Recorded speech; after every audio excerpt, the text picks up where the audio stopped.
Doctor, ಇನ್ನು ವೃಶ್ಚಿಕ ರಾಶಿಗೆ October ತಿಂಗಳ ಒಂದು ಭವಿಷ್ಯ ಹೇಗಿದೆ, ಮತ್ತೆ ಅಕ್ಟೋಬರ್ ತಿಂಗಳಲ್ಲಿ ಅವರಿಗೆ ಯಾವ ಯಾವ ಯೋಗಗಳಿದೆ, ಹಾಗೆ ಏನಾದ್ರೂ ಸಮಸ್ಯೆಗಳಿದೆಯಾ, ಅದಕ್ಕೆ ಪರಿಹಾರ ಏನು ಗುರುಗಳೇ? ವೃಶ್ಚಿಕ ರಾಶಿ, ವೃಶ್ಚಿಕ ರಾಶಿಯಲ್ಲಿ ಯಾವುದೇ ಗ್ರಹಗಳು ಇಲ್ಲ. ಆದರೆ ಈ ವೃಶ್ಚಿಕ ರಾಶಿಯವರಿಗೆ ದ್ವಿತೀಯ ಸ್ಥಾನದಲ್ಲಿ, ಧನಸ್ಥಾನದಲ್ಲೂ ಕುಟುಂಬ ಸ್ಥಾನದಲ್ಲೂ ಯಾವುದೇ ಗ್ರಹಗಳಿಲ್ಲ. ಹಾಗಾಗಿ ಹಣಕಾಸಿನ ವಿಚಾರವಾಗಲಿ, ಕೈಗೊಂಡ ಕಾರ್ಯಗಳಾಗಲಿ ಯಾವುದೂ ಅಡಚಣೆಗಳಾಗಲ್ಲ. ಹೇಗೆ ನಡೀತಾ ಇದೆಯೋ ಯಾವುದು ಬದಲಾವಣೆಗಳು ಈ ಅಕ್ಟೋಬರಲ್ಲಿ ಆಗಲ್ಲ. ಮೂರನೇ ಮನೆಯಲ್ಲಿ ಯಾವುದೇ ಗ್ರಹಗಳಿಲ್ಲ. ಮೂರನೇ ಮನೆಗೆ ಯಾವುದೇ ಗ್ರಹ ಇಲ್ಲದೆ ಇದ್ದಾಗ ಯಾವುದೇ ಕಾಂಪಿಟೇಟಿವ್ ಎಕ್ಸಾಮ್ ತಗೊಂಡು ಏನೂ ಸಮಸ್ಯೆಗಳು ಬರೋಲ್ಲ. ಇನ್ನು ನಾಲ್ಕನೇ ಮನೆಯಲ್ಲಿ ರಾಹು ಇದ್ದಾನೆ. ಚತುರ್ಥ ಸ್ಥಾನದಲ್ಲಿ ರಾಹು ಇದ್ದಾಗ ಅವ್ರು ಏನಾದರೂ ನನ್ನ ಮನೆಯನ್ನು ತಗೋಬೇಕು, ಆಸ್ತಿ ಗೀಸ್ತಿ ಮಾಡ್ಕೋಬೇಕು ಅಂದರೆ ಅದನ್ನು ಅವರು ಮುಂದುವರ್ಸ್ಕೊಂಡು ಮಾಡ್ಕೊಂಡು ಹೋಗ್ಬೋದು. ಇನ್ನು ಐದನೇ ಮನೆಯಲ್ಲಿ ಶನಿ ಸಂಚಾರ ಆಗ್ತಾ ಇದೆ. ಸಂತಾನದ ವಿಚಾರವಾಗಿ ತಾಪತ್ರೆ ಇರ್ತದೆ. ಮಕ್ಕಳು ಹೇಳಿದ ಮಾತು ಕೇಳದೇ ಇರಬಹುದು, ಅಥವಾ ಮಕ್ಕಳು ಪ್ಲಾನ್ ಮಾಡಿದ್ರೆ ಮಾಡ್ಕೋಬಾರ್ದು. ಅದು ಯಾವುದೇ ಕಾರಣಕ್ಕೂ ಮಕ್ಕಳಿಗೆ ಸಂಬಂಧಪಟ್ಟಂಥ ವಿಚಾರಗಳಿಂದ ಜಾಗೃತರಾಗಿರಬೇಕು. ಯಾರು?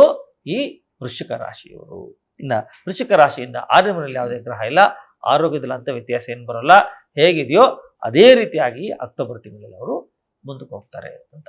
ಇನ್ನು ವೃಶ್ಚಿಕ ರಾಶಿಯವರಿಗೆ ಏಳನೇ ಮನೆಯಲ್ಲೂ ಕೂಡ ಯಾವುದೇ ಗ್ರಹ ಕಾಣದೇ ಇರುವಾಗ ವೈವಾಹಿಕ ಜೀವನ ಸಮಸ್ಯೆ ಏನಿದೆಯೋ ಅದೇ ಅಕ್ಟೋಬರ್ ತಿಂಗಳಲ್ಲಿ ಕವರ್ ಆಗಿಬಿಡುತ್ತೆ. ಇನ್ನು ವೃಶ್ಚಿಕ ರಾಶಿಯವರಿಗೆ ಅಷ್ಟಮದಲ್ಲಿ ಗುರು ಇರೋದರಿಂದ ಮಕ್ಕಳ ಬಗ್ಗೆ ಜಾಗ್ರತೆ ತಗೋಬೇಕು. ಮಕ್ಕಳು ಪ್ಲಾನ್ ಮಾಡೋಂಗಿದ್ರೆ ಅಕ್ಟೋಬರಲ್ಲಿ ಮಾಡೋದು ಬೇಡ, ನವಂಬರಲ್ಲಿ ನೀವು ಪ್ಲಾನನ್ನು ಮಾಡ್ಕೋಬೋದು. ಆದರೂ ಗುರು ಅಲ್ಲೇ ಇರ್ತಾನಲ್ಲ, ಆದರೆ ಆದರೂ ಈ ಅಕ್ಟೋಬರು ನವಂಬರು ನಿಮ್ಗೆ ಅಷ್ಟೊಂದು ಶುಭ ತರ್ಕೊಡದೇ ಇರೋದ್ರಿಂದ ಮಕ್ಕಳ ವಿಚಾರ ಮಾತ್ರ ನೀವು ಕೇರ್ ತಗೋಬೇಕು. ಪರಿಹಾರಗಳನ್ನು ನೀವು ಮಾಡಿಕೊಳ್ಳಬೇಕಾಗ್ತದೆ ಅಂತ. ಇನ್ನು ವೃಶ್ಚಿಕ ರಾಶಿಯವರಿಗೆ ಭಾಗ್ಯದಲ್ಲಿ ಯಾವುದೇ ಗ್ರಹ ಇಲ್ಲ. ಅದೃಷ್ಟಕ್ಕೆ ಏನು ಭಂಗ ಬರೋಲ್ಲ. ಹತ್ತನೇ ಮನೆಯಲ್ಲಿ ಶುಕ್ರ ಮತ್ತು ಕೇತು ಇದ್ದಾರೆ.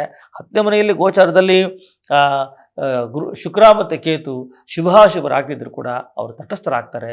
ನೀವೇನಾದರೂ ಹೊಸದು ಮಾಡಬೇಕು ಅಂದರೆ ಅದು ಮಾಡಲಿಕ್ಕೆ ಸಹಾಯ ಆಗ್ತದೆ ಅಂತ. ಇನ್ನು ವೃಶ್ಚಿಕ ರಾಶಿಯವರಿಗೆ 11ರಲ್ಲಿ ಸೂರ್ಯ ಇದ್ದಾನೆ. ಸರ್ಕಾರದ ಕೆಲಸಗಳಾಗ್ತದೆ. ಆನಂತರ ಪಿತ್ರಾರ್ಜಿತ ಆಸ್ತಿ ನಿಮ್ಮ ಕೈಗೊಡುತ್ತೆ. ಅದಾದಮೇಲೆ ಹೊಸದಲ್ಲ ಏನಾದರೂ ಉತ್ಪತ್ತಿ ಮಾಡ್ತೀನಿ, ಒಂದು ಕ್ರಿಯೇಟಿವಿಟಿ ಮಾಡ್ತೀನಿ ಅಂದರೆ ಅದನ್ನು ನೀವು ಈ ವೃಶ್ಚಿಕ ರಾಶಿಯವರು ಮಾಡ್ಕೋಬೋದು. 12ನೇ ಮನೆಯಲ್ಲಿ ಮಂಗಳ ಮತ್ತು ಬುಧ ಸಂಚಾರ ಆಗ್ತಾ ಇದೆ. ಆದರೆ 12ನೇ ಮನೆಯಲ್ಲಿ ಈ ಬುಧ ಗುರು ಗೋಚಾರದಲ್ಲಿ ಅಂತ ಶುಭ ಅಶುಭ ಇದ್ದಾಗ ತಟಸ್ಥರಾಗ್ತಾರೆ.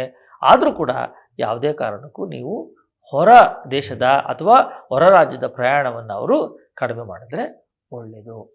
ಈ ವೃಶ್ಚಿಕ ರಾಶಿಯವರಿಗೆ ನಾವೇನಾದರೂ ಪರಿಹಾರಗಳನ್ನು ಮಾಡ್ಕೋಬೋದಾದರೆ ಯಾವ ರೀತಿಯಾಗಿರತಕ್ಕಂಥ ಪರಿಹಾರ ಮಾಡಬೇಕು ಅಂದರೆ, ಒಂದು ಬುಧ ಗ್ರಹದ ಶಾಂತಿಯನ್ನು ಮಾಡ್ಕೋಬೇಕು. ಆನಂತರ ಮಂಗಲ ಗ್ರಹದ ಶಾಂತಿಯನ್ನು ಮಾಡ್ಕೋಬೇಕು. ಜೊತೆಯಲ್ಲಿ ಹೆಸರು ಕಾಳು, ತೊಗರಿಬೇಳೆ, ಕೆಂಪು ವಸ್ತ್ರ, ಹಸಿರು ವಸ್ತ್ರವನ್ನು ಅವರು ದಾನ ಮಾಡಬೇಕು. ಇಷ್ಟು ಮಾಡೋದ್ರಿಂದ ಈ ವೃಶ್ಚಿಕ ರಾಶಿಯವರಿಗೆ ಶುಭ ಫಲ ಉಂಟಾಗ್ತದೆ.